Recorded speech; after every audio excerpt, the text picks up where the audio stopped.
Hey guys, Anthony here with Domination, and I've got an exciting list for you this time around. This is the top 10 best movies 2015.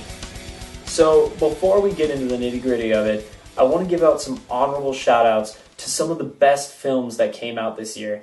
I mean, there's so many that to make a top 10 list just doesn't do it quite justice. Here's some films that missed the cut just by a little bit this year.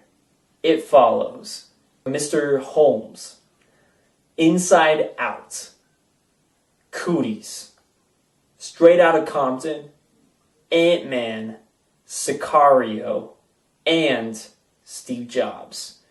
I also do want to give one shout out to a movie that my girlfriend loved, Katie Gilligan, loved very, very much. It's Jurassic World, guys.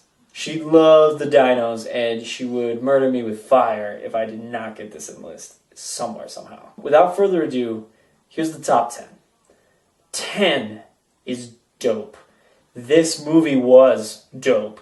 It was so much fun to watch because we don't have many films that tackle the journey of an inner city kid dealing with a life where he's grown up in an impoverished community with a lot of gang violence.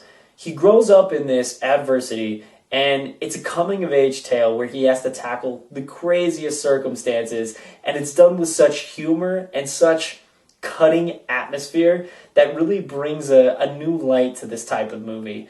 It's a coming-age movie that you should definitely check out, and I recommend it for anyone. Number 9, Kingsman. This movie was a blast. Oh my god, it was such a surprise too. And it mocks so much of spy genre as a whole, but it also pays it homage as well in an incredible way. It's got your crazy villains, it's got your kooky gadgets, but it's given with such a flair and such confidence that you just love every scene of this movie. Samuel L. Jackson was an incredible villain, and he delivered his lines with a lisp. Who would have thought that could have worked? And it did here. Not to mention that, but also we had Colin Firth as one of the best action heroes we've gotten in a spy movie to date, and he did it with such style. I would have never thought Colin Firth would be an action hero until I saw this movie. Number 8, The Hateful Eight. A happy accident that it actually ended up on this part of my list, but it felt right. This movie is probably the most Tarantino-esque film out of any film Tarantino has done to this point. It's his dark satire and gritty humor that really make this film special. It's the adult clue that we always wanted, and it's also got some of the best humor you'll find all year. Number 7, The Martian. Surviving solo in a hostile environment that's not even on Earth is a harrowing experience. And Matt Damon tackles this with a lot of grit, a lot of resilience, and a lot of charisma. His character is funny, humorful, but it's funny because he shouldn't have any humor in him. He's solo, he's alone, surviving in an environment that literally, if anything goes wrong, he's dead in an instant. He tackles this adversity with such great charisma, and it's incredible to watch his performance on screen. It's not only that, it's Ridley Scott's true return to form, as many of his films beforehand have been really lackluster. And when you add on top of that an incredibly stellar cast, this movie is without a doubt one of the best films of 2015. Number 6, Mission Impossible Rogue Nation.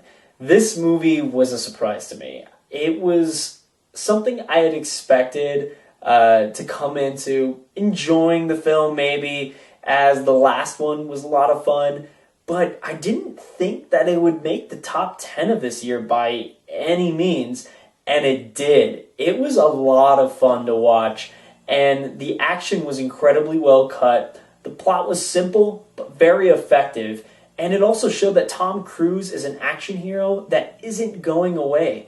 This franchise is his, and he owns it every single frame of the film. Number 5 and number 4. I'm going to tackle these two together as they are both, humorously enough, 7th films in a long-running film franchise. Number 5 is Star Wars The Force Awakens, and number 4 is Creed. Surprising, I know, that one of the biggest fans of Star Wars decided that Creed would be above it this year, let alone in 5th place.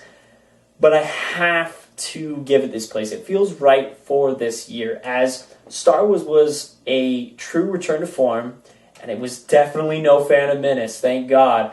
But the movie had some issues.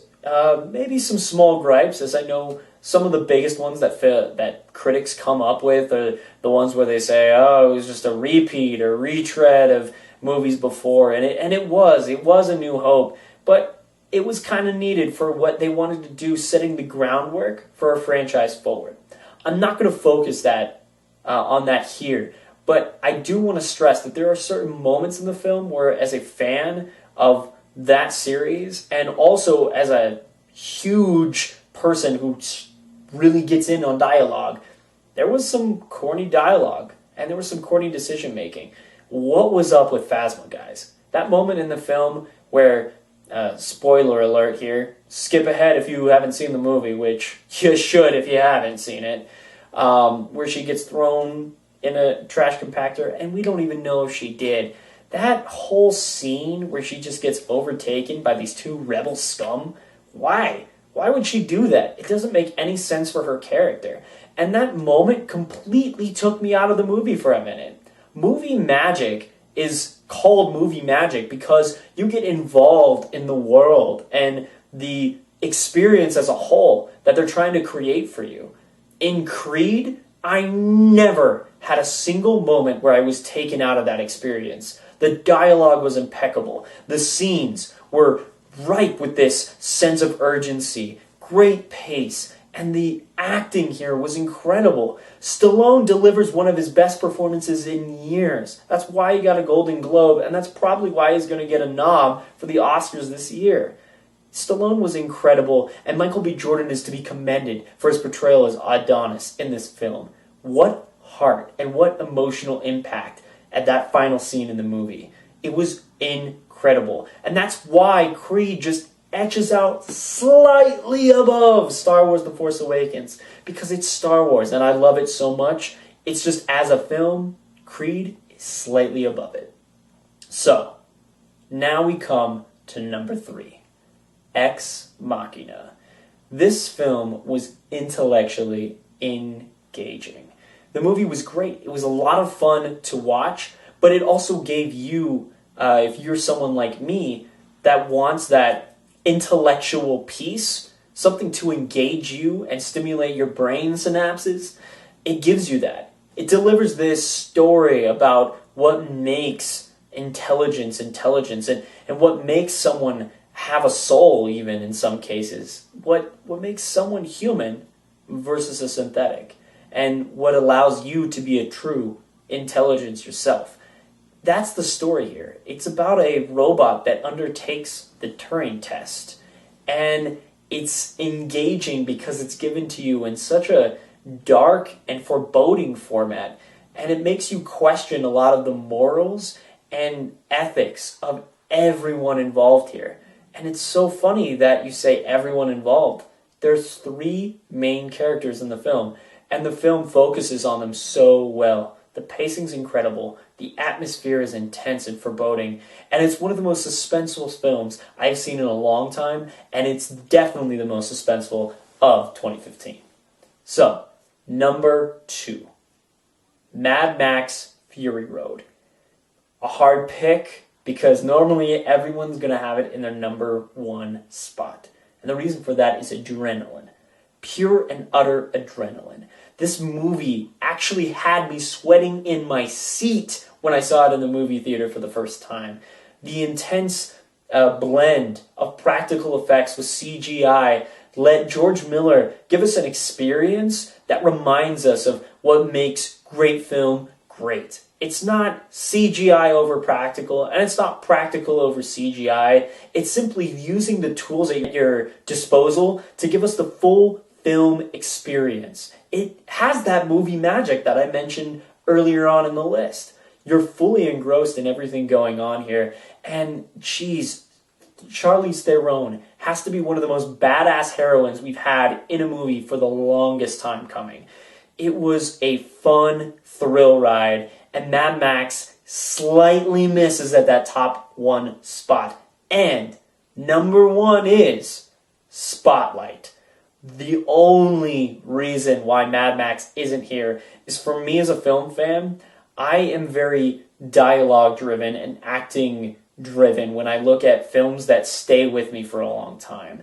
In fact, one of the biggest things I look for is if I remember practically everything on the first viewing, because I'm so engaged and I'm remembering scene after scene, line after line, moments in the film that were just incredible. I watched Mad Max 3 times, and then I'm like, okay, that's good.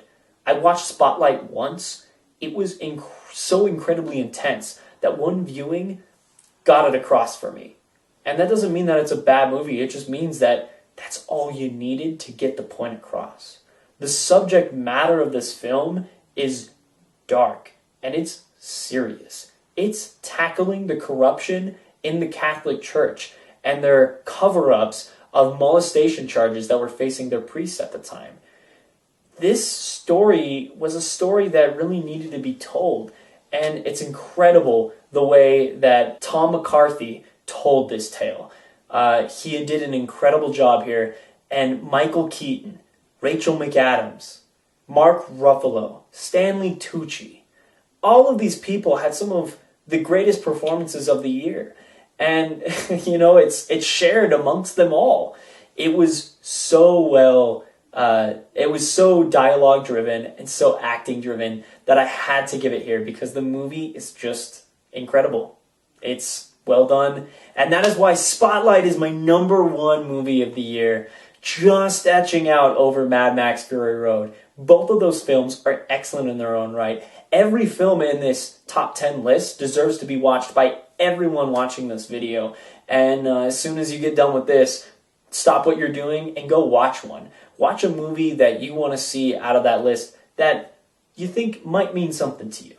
So I hope you enjoyed the list. I hope I gave you some good ideas on what to catch up on if you missed any of these films this year. And if you've seen some other films that you thought should have been here, let me know. Comment below and talk to us. We want to start a dialogue and discussion because I'd love to debate with you guys on what really deserves that number 1 spot this year. So until next time,